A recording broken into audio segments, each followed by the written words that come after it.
Hey guys, this is my Callisia Repens Bianca 1, and this is, I believe, part 4. This is an updated vlog for this particular plant. I have actually clipped her, I would say, one, two, maybe, maybe twice since my last vlog. I just didn't really vlog or update it because she just grows really quickly, like a weed.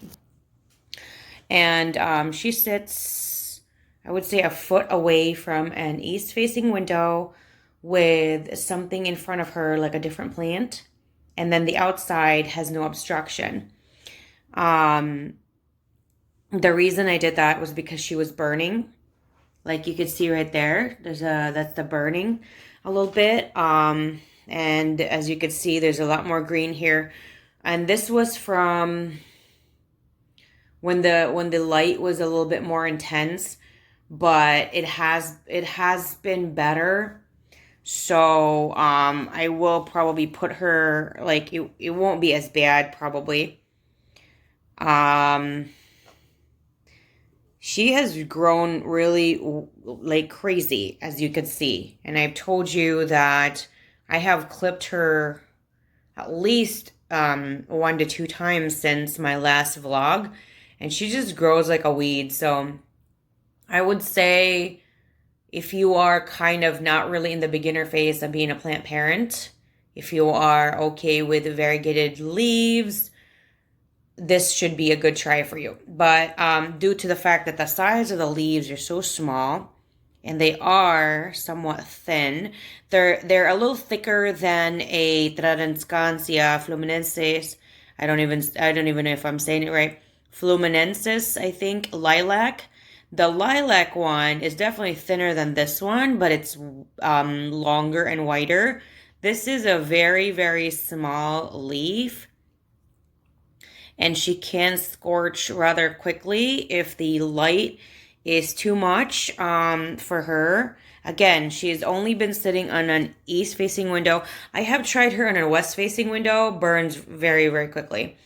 I don't have a south, well, I don't really have a south-facing window that I would use. I would not advise for a south-facing window. For a west-facing window, if you really only have a west-facing window, I would probably suggest move her really far away and maybe have a plant in front of her.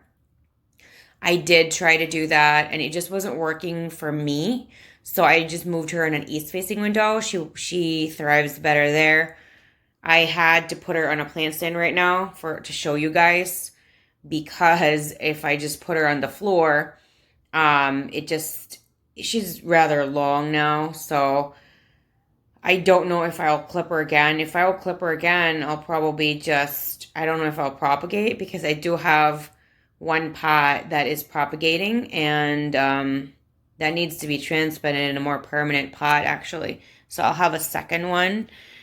I would say if you have like a super green thumb, if you are super green thumb and a beginner or even intermediate, like this is something that you should definitely get. It's very easy, and like I would say in the darker months, this would definitely pop, because like the stems, they're not really as pink as the albiflora, because this is a Callisia Repens, but they're kind of similar in that aspect. And like right here, she's rather pink, and it really does pop. And for me, for my mental state, and especially in the darker months, it really does help. Like bright colors and anything bright in those kind of months really help me mentally. So if you're interested in adding a little color to your collection, this is definitely something I would recommend. And it's just so beautiful. Like, look at some of the leaves. Look at how just beautiful they are. There's like a baby pink blush on there, and this is kind of creamy right there. It's just beautiful. This one, I remember I was very hesitant in getting this. I wasn't sure if I wanted it, but I'm kind of glad that I did, because she's no albiflora. I think the albiflora is definitely like my favorite, because the color is just beautiful. it's tougher. It's a little bit tougher than this one because just the leaves are bigger. So, but other than that, it's just this is definitely a faster growing plant than the albiflora that I have. It's not as fast as a Tradescantia, Zebrina pedula for sure, but it definitely is up there. I would say it's a very close second to that. It's definitely one of my faster growing plants, and again, it only gets an east facing window light. Um, and if you are familiar with that, it is less intense light and less light versus the west and the south. So, even with that small amount of light, she is growing really well.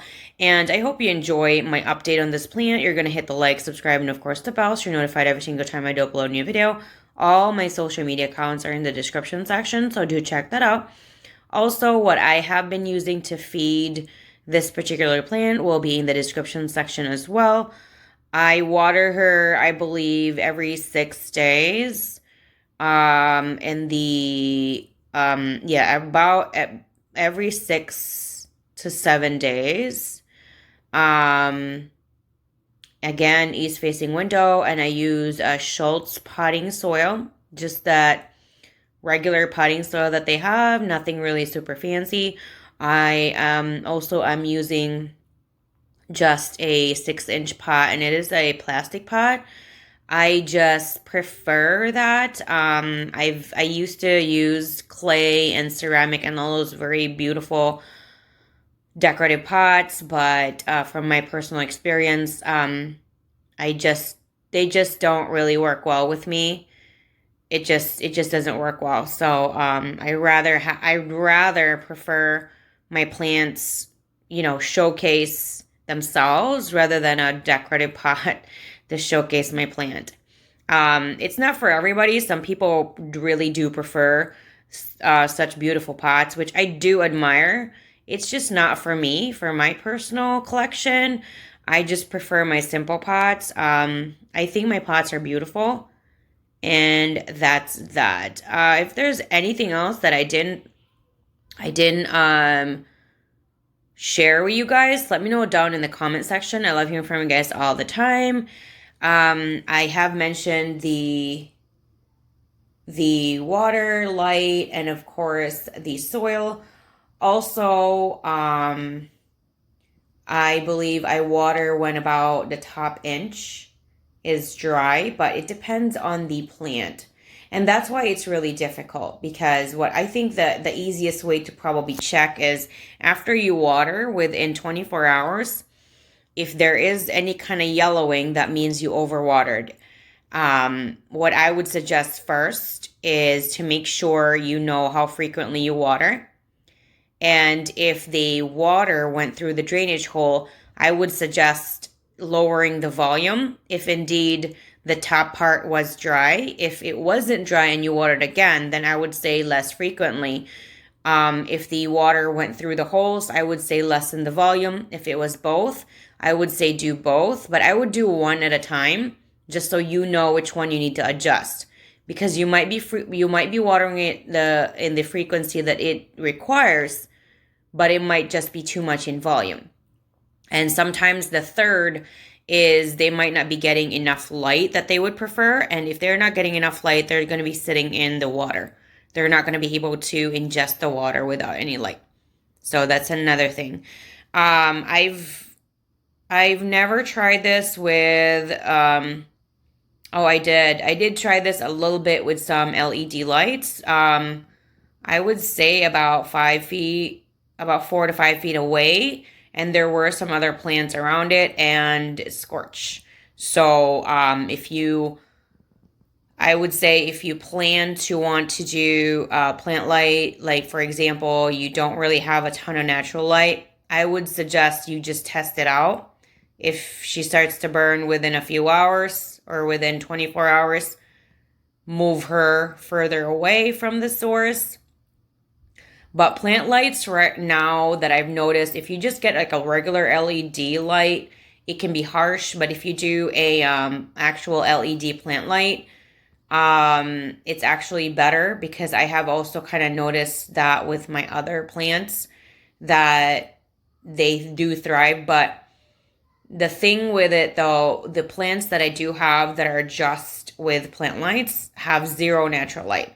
So sometimes if you do both, it's a little too much for the plant, because plant lights really are specifically for plants, and it just might be too much. Just remember that all house plants are at least in nature, they're supposed to thrive in some shade.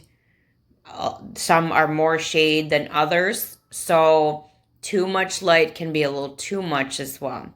Just so you know, you guys kind of have that. It's just a lot of different variables, really. So here she is, and here's a little close up on like the cream and kind of light blush color leaves.